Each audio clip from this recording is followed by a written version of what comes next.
This video is about what a sourdough starter is and how to make one. I'm Dylan and this is Could You Cook? 4,000 years ago, people found sourdough pretty amazing because it appeared to magically grow bigger without adding anything. Today, we know this growth is caused by yeast. It consumes natural sugars and expels gas.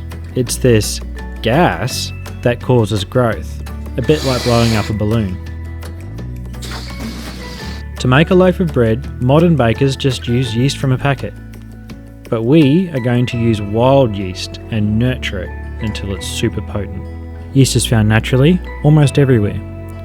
It is found more or less in balance with other bacteria in a sort of ecosystem. We are going to mess with that balance by routinely feeding it flour until it's super potent. This imbalance also means other bacteria cannot compete.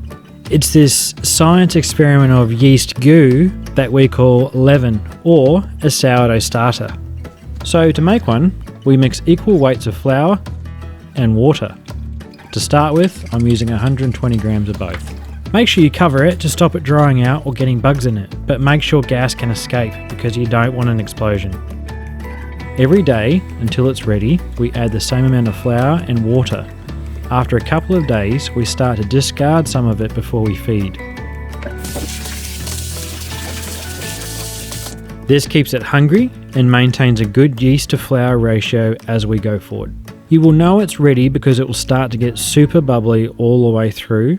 It will smell sour, hence the name. And if you put some in a glass of water, it'll be so aerated it will float. You want to make sure that it floats, not sort of floats a little bit and then sinks. Like, you want this to be your life raft. So this thing is alive, and as long as you keep feeding it, this process can go on indefinitely. There are sourdough starters that have been kept alive for generations, passed on from baker to baker. However, once it is ready, you don't have to keep feeding it every day.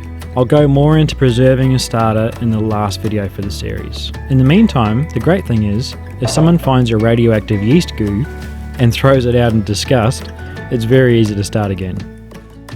Most of the variables are not too important here. Through some trial and error, you can use different ratios, different amounts, and different feeding intervals. What is important is being patient, watching your starter, and only using it once you're absolutely sure it's ready. Because believe me, to spend all day making bread and then have no rise sucks. Once you're sure it is ready, move on to the next video and we'll make some bread.